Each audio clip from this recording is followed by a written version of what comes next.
पंजाब में कांग्रेस के कार्यकर्ता और नेता वहाँ पे जियो के विरोध में या फिर कह लीजिए मोदी के विरोध में टावर तोड़े जा रहे हैं, जनरेटर फोड़े जा रहे हैं, आगजनी की जा रही है। और पंजाब के मुख्यमंत्री अमरिंदर सिंह चुप्पी साधे हुए हैं, कोई एफआईआर नहीं, कोई एक्शन नहीं। तो सर आप कैसे देखना चाहते हैं? देखिए, किसी भी बिजनेस को डिस्टर्ब करना अपने आप में ही एक दुर्भाग्यपूर्ण गतिविधि है, जिसको हमारी सरकार और राजनेताओं को बड़े अच्छी तरीके से समझ लेना चाहिए। एक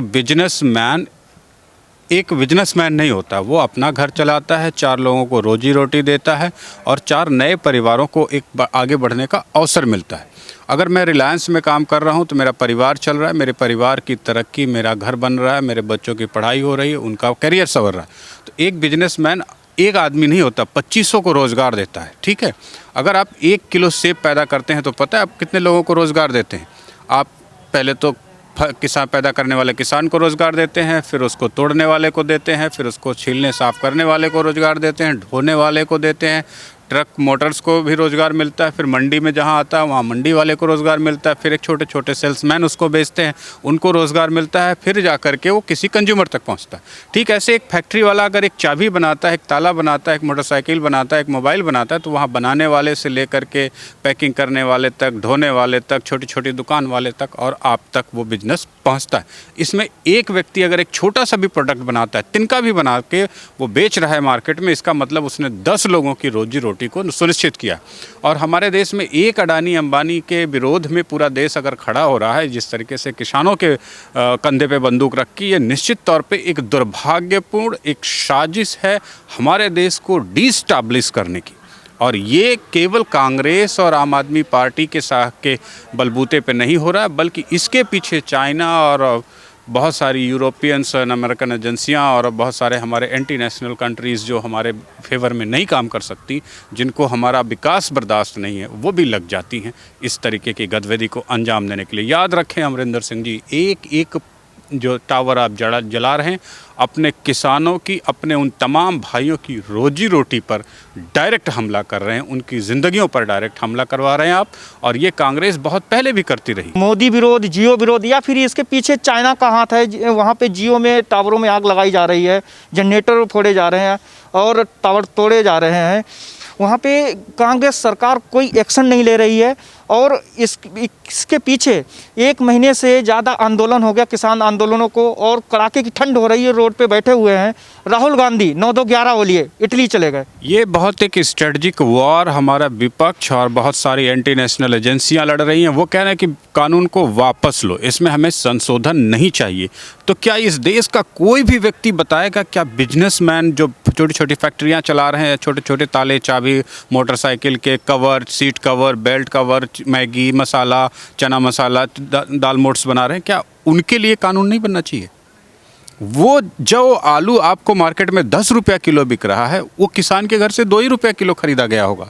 इसकी मैं गारंटी ले सकता हूँ। इसलिए जब तक किसानों के प्रोडक्ट्स की कीमत नहीं बढ़ेगी, तब तक किसान आमदनी कहाँ से प्राप्त करेगा? आप कहते हैं आलू का, एक आलू की कीमत 4 रुपये की किलो होती है, और जब उसमें एक आलू चिप्स बना के बेचा जाता है तो 25 रुपए का बन जाता है। ये तो राहुल गांधी ने ही पार्लियामेंट में कहा। तो भैया, अगर फर्रुखाबाद में चिप्स बनाने वाली फैक्ट्रियां आलू नहीं खरीदेंगी तो फर्रुखाबाद की तो छत पे भी आलू होता है, वो आलू सड़ जाता है खेतों में, किसान उठा नहीं पाता है। अगर चिप्स बना करके कोई उससे इनकम जनरेट कर रहा है तो उस इनकम से क्या हो रहा है आपको ये नहीं समझ में आएगा। ना ये हमारे देश के किसी महान कांग्रेसी नेता के समझ में आएगा कि उस आलू को पैदा करने वाले किसान को रोजी रोटी मिली, उसको खरीद फरोख्त करने वाले व्यक्ति को रोजी रोटी मिली, उसको किसान के खेत से इंडस्ट्री तक ले जाने वाले ट्रैक्टर, ट्रॉली, ट्रक को रोजी रोटी मिली, वहाँ जो चिप्स बना के छान रहा है मजदूर, उसको रोजी रोटी मिली। उसके बाद वो चिप्स पैकिंग हो रहा है तो पैकिंग बनाने वाली, जो पन्नी बनाने वाली कंपनी है, उसको रोजी रोटी मिली।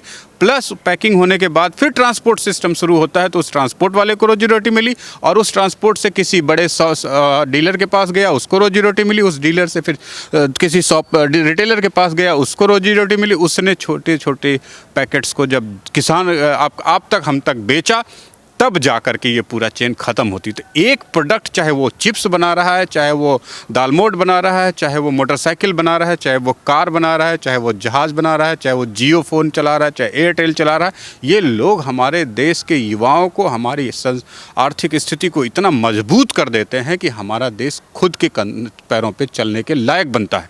इसलिए यदि आप जियो का विरोध कर रहे हैं और किसान आंदोलन कर रहे हैं तो आप अपने पैरों पर कुल्हाड़ी मार रहे हैं। इसे हर राजनेता को समझ लेना चाहिए। राहुल गांधी इटली चले गए, 9-2-11 हो गए और किसान आंदोलन 1 महीने से ज़्यादा हो गया। कड़ाके की ठंड में किसान रोड पे बैठे हुए हैं।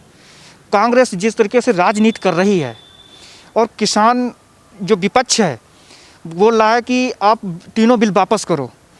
जब तीनों बिल वापस होंगे, जो बिल बन के पारित हो गया, अधिनियम का रूप ले चुका है और पारित हो चुका है, अगर वो वापस होगा, क्या ये लोकतंत्र की हत्या नहीं है? मैं आपको स्पष्ट कर दूं, कांग्रेस का 60 साल तक इस देश में शासन रहा। वो कांग्रेस के तमाम राजनेता से, चाहे वो राहुल गांधी हों, चाहे वो सोनिया गांधी हों, चाहे वो अमरिंदर सिंह हों, चाहे आम आदमी पार्टी के नेता हों, सबसे मैं पूछना चाहता हूं, पिछले 70 साल की आज़ादी के बाद से आपने कितने कानून बनाए? और एक कानून का नाम बता दीजिए जिसको पार्लियामेंट ने वापस ले लिया, वह किसी असेंबली ने रिटर्न कर दिया हो। एक कानून बता दीजिए आप। यही कांग्रेस है, जब गौ हत्या के लिए कानून की रक्षा की मांग संत कर रहे थे तो उनको गोलियों से भुनवा दिया। यही कांग्रेस है 1984 में सिखों के खूंखार कत्लेआम पंजाब में करवाया भिंडरावाले के नाम पे। भिंडरावाला कौन था? एक कांग्रेसी नेता था, कांग्रेसी नेता। बाद में उसे आप गुंडा कह लीजिए, कुछ भी कह लीजिए, ये आपका मतलब है। उसका मर्डर करवा के फिर युवाओं का भी जम के कत्लेआम मचाया। राहुल के जाने पे राहुल इटली गए हैं, कांग्रेस में घमासान मचा हुआ है। प्रियंका गांधी की चुप्पी क्यों? राहुल गांधी का इटली जाना स्वाभाविक है। उनको इस देश से, अपनी पार्टी से अब कोई ज़्यादा लगाव नहीं रहा है। उनको पता चल गया है कि उनकी हैसियत क्या है, उनका स्थान क्या है, कहाँ पर है। इसलिए वो पार्टी छोड़ करके या जा रहे हैं। ये इस देश का दुर्भाग्य है, ये उनका तमाम कांग्रेसियों का दुर्भाग्य है कि उनमें एक भी ऐसा नेता नहीं है जो राहुल गांधी को रिप्लेस कर सके। इसलिए ये बात तो बड़ी विडंबना से कांग्रेस पार्टी को सोचना चाहिए कि no one has option to Rahul Gandhi, then no one has to accept the Congress. Ramneet Singh Bittu Congress के सांसद लुधियाना से बिलोंग करते हैं। उन्होंने धमकी दी है कि अगर ये बिल गवर्नमेंट ने वापस नहीं लिया तो दिल्ली में हम लाशों के ढेर लगा देंगे। मतलब कैसे ढेर, किसके ढेर? और 1 जनवरी से मूवमेंट चेंज कर रहे हैं। क्या जैसे ट्रंप आए थे उसी तरीके से 26 जनवरी तक ये बड़ा दंगा कराने की तैयारी चल रही है? आप जो करना हो कर लीजिए, जिसको जितनी ताकत है उतनी ताकत लगा दीजिए। हमारा देश और हमारे देश का बच्चा बच्चा अपने राष्ट्र की सुरक्षा को सुनिश्चित करेगा। और मैंने फिर कहना चाहूँगा, भारत का बच्चा बच्चा भारत को दुनिया का सर्वश्रेष्ठ राष्ट्र बनाने तक न रुकेगा न थकेगा। जिसको जितना जोर लगाना हो लगा ले। अभी वहाँ पे टुकड़े टुकड़े गैंग और थाली और वहाँ पे तवा और टीपे भी बजाए जा रहे हैं और वहाँ पे विरोध चल रहा है। क्या विपक्ष की ये मंशा है ये बिल वापस हो? और बिल वापस अगर नहीं होगा, वहाँ पे केजरीवाल भी पहुँचे हैं और 1 महीने के अंदर केजरीवाल 2 बार सिंधु बॉर्डर पे गए हैं। क्या केजरीवाल ने ऐसे किसानों, दिल्ली में लगभग 2% किसान हैं और इन्होंने कितने मत्स्य पालन केंद्र बनाए हैं, कितने मधुमक्खी पालन केंद्र बनाए हैं, कितने मुर्गी पालन केंद्र बनाए हैं?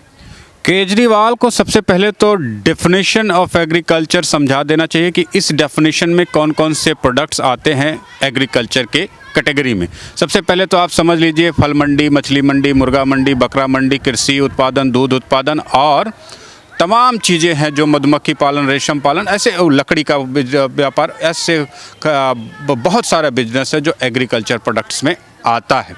केजरीवाल जी, आपने पिछले 6 साल की सरकार में कितने आपने खादान के गोदाम बनाए हैं, कितने आपने कोल्ड स्टोरेज बनाए हैं, कितने आपने सब्जी मंडियां बनाई है, कितनी आपने फल मंडियां बनाई है, कितनी आपने मुर्गा मंडी बनाई, कितनी आपकी मछली मंडी बनी, कितनी आपकी सब्जी मंडी बनी जो सड़कों पर लोग लगा रहे हैं।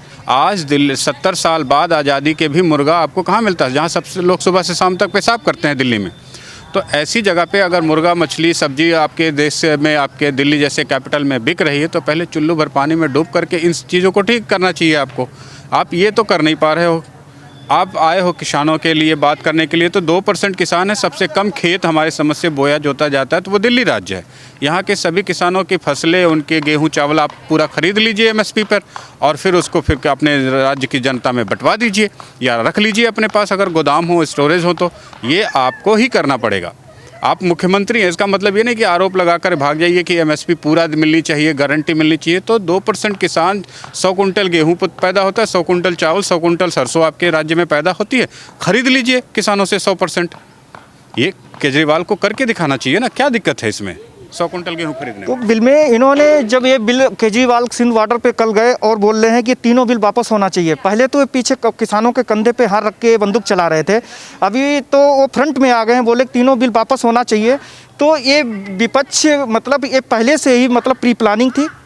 केजरीवाल का कल का स्टेटमेंट आम आदमी पार्टी के चैनल पर है। वो बोलते हैं कि हमने कार्यकर्ताओं को अपने सिंघू बॉर्डर पर भेजा, वहाँ बोला कि टोपी कोई नहीं लगाएगा, कोई आम आदमी पार्टी के नारे नहीं लगाएगा, वहाँ आप काम करेंगे। दैट मीन्स उनके कार्यकर्ता, उनकी पार्टी, उनके लोग सिंघू बॉर्डर पर धरना प्रदर्शन कर रहे हैं। इसलिए Kejriwal is a clearly message कि हम किसानों के साथ हैं। तो आप किसानों के साथ रहिए, पूरा देश किसानों के साथ है। भारतीय जनता पार्टी क्या किसानों के साथ नहीं है? मैं भी खुद घर गया हूँ, गेहूं बो के आया हूँ, चना बो के आया हूँ, मटर बो के आया हूँ, आलू बो के आया हूँ, सरसों, धनिया, लहसुन, हर खेती हमने भी की है और करके आया हूँ मैं यहाँ पे दिल्ली में। तो इसलिए किसानों का भला चाहते हैं तो सिर्फ एक चीज़ मुझे बताइए ना, 6 साल की सरकार में एक मछली मंडी, मुर्गा मंडी, बकरा मंडी, फल मंडी, सब्जी मंडी, फूल की मंडी, मछली का तालाब, स्टोरेज, कोल्ड स्टोरेज बनाया है आपने? एक ईंट भी आपने नहीं रखी है, 1 इंच भी आपने काम नहीं किया। आप सिर्फ दूसरों पर आरोप लगा करके राजनीति की रोटियां सेकने, जो खुद के कंधे पे जिम्मेदारी है उसे तो आप नहीं देख रहे हैं। आपको दंगे करवाने हैं, करवा लीजिए। आपको दिल्ली में कत्लेआम करवाना है, करवा लीजिए। लाशों के ढेर लगवाना है, लगवा लीजिए। ये लाशें आप ही की तो बच्चों की होंगी, क्या मेरे ही बच्चे उसमें मरेंगे? आम आदमी पार्टी का उसमें बेटा बेटी नहीं कोई मरेगा। सीए के बाद में दिल्ली में जफराबाद, मौजपुर में जिस तरीके से हज़ारों हत्याएं हुई, उसके बाद में वहाँ पे और भी कुछ सारी ऐसी गतिविधियाँ हुई, उनमें सरकारें संलिप्त भी थी।